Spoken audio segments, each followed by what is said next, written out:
CapCut Editing နည်းပညာနဲ့တင်ပြပေးမှာဖြစ်တဲ့အတွက်ကြောင့်မလို့ CapCut ဖုန်းထဲမှာ CapCut App တွေတော့ထည့်ထားဖို့လိုပါလိမ့်မယ်အဲ့တော့ iPad iPhone များအတွက်ဆိုရင်တော့ Apple Store Android version များအတွက်ဆိုရင်တော့ Google Play Store ကနေတောင်းယူနိုင်ပါတယ်အဲ့တော့အခမဲ့လွယ်ကူပဲ download ဆွဲပြီးတော့ဖုန်းထဲကို install လုပ်ယူထားနိုင်ပါတယ်ပထမဖုန်းထဲက CapCut App ထဲကိုဝင်လိုက်ကြအောင်ပါဝင်ပြီးရင်ဒီမှာ New Project ကိုဆက်ပြီးတော့နှိပ်ပေးပြီးဝင်ရပါမယ်အဲ့ဒီမှာမိမိတို့ထည့်လို့တဲ့ဗီဒီယိုဖိုင်ကိုရွေးချယ်ပေးလိုက်ပါပြီးရင် add နှိပ်ပြီးတော့ timeline ကိုပို့ထားပေးရပါမယ်အဲ့တော့ timeline နဲ့ရောက်ပြီဆိုရင်ကျွန်တော်ရှေ့ပိုင်းလေးနည်းနည်းလေးဖွင့်ကြည့်လိုက်အောင်ဘယ်လိုဗီဒီယိုမျိုးပါလေဒီထဲမှာစဘာခင်းများကိုနည်းနည်း6တွေ့နဲ့မြင်နေရပါတယ်ဒါကိုရုပ်ရှင်ထဲရလို့စူပြကာလာလေးတွင်းကြည့်အောင် setting တချို့ကိုပြင်ရပါမယ်အဲ့တော့ဒီမှာကျွန်တော် adjust ကိုပထမနှိပ်ပြီးဝင်ပါမယ်ပြီးလို့ရှိရင်ဒီမှာ brightness ကိုဆက်နှိပ်ပေးလိုက်ပါမယ်အဲ့တော့ဒီ brightness ထဲမှာလည်းပဲသူ့ရဲ့ scale ကိုကျွန်တော်လိုတိုးပိုလျှော့ဖို့ယခုလိုမိမိရဲ့စိတ်ဆန္ဒအတိုင်းပဲမိမိကြည့်ကောင်းမှတဲ့အနေထားလေးရအောင်ရှေ့တိုးနောက်ဆုတ်လေးနဲ့သူ့ရဲ့တန်ဖိုးကိုအလိုက်တင်ညှိပေးရပါမယ်အဲ့တော့ဒီမှာအောက်က brightness တို့ contrast တို့နောက် saturation exposure sharpen တို့ကိုမျိုးမျိုးစိတ်ကြအနုရင်အတောက်ပါတယ်ကိုညှိရပါမယ်ပြီးရင်ဒီမှာအရေးကြီးတာ HSL ဖြစ်ပါတယ်အဲ့တော့ဒီမှာအယောင်မျိုးစုံကိုထိန်းချုပ်တာဒီနေရာလေးပဲဖြစ်ပါတယ်အဲ့တော့ဒီမှာလည်းပဲ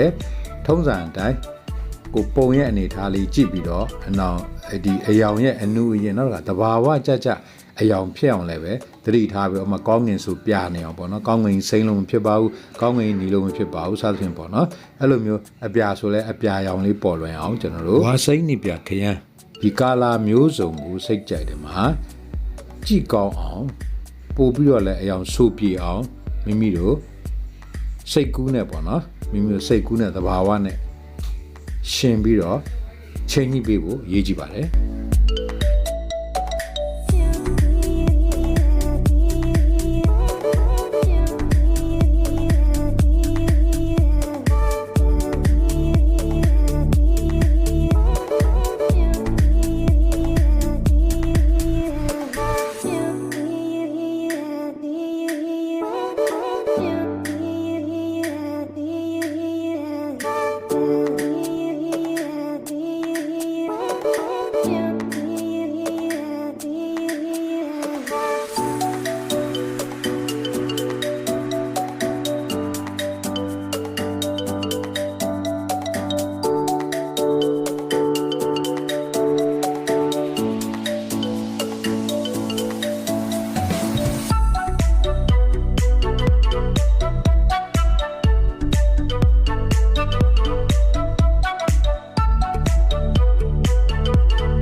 HSL အယောင်မျိုးစုံချိန်ပြီးကျွန်တော် graph ထဲဝင်ပြီးတော့ထပ်ပြီးတော့အယောင်4မျိုးပေါ့နော်ဖြူနီစိမ့်ပြအဲ့ဒီအရာတွေကိုပြန်လဲပြီးတော့ချိန်ယူပါမယ်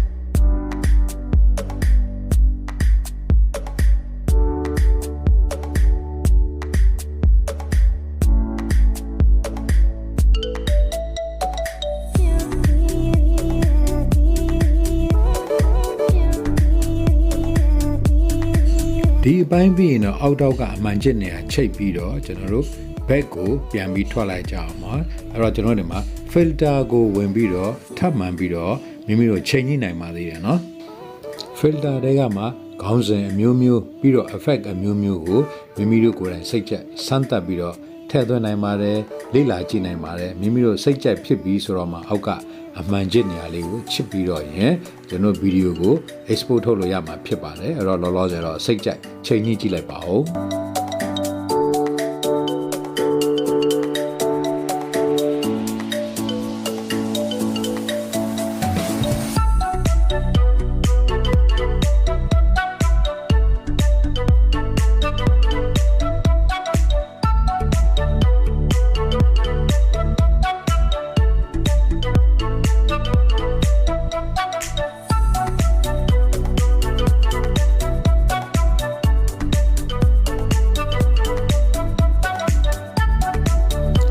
ချိန်ကြီးပြီးလို့လိုချင်ဆုံးအနေထားရပြီဆိုရင်တော့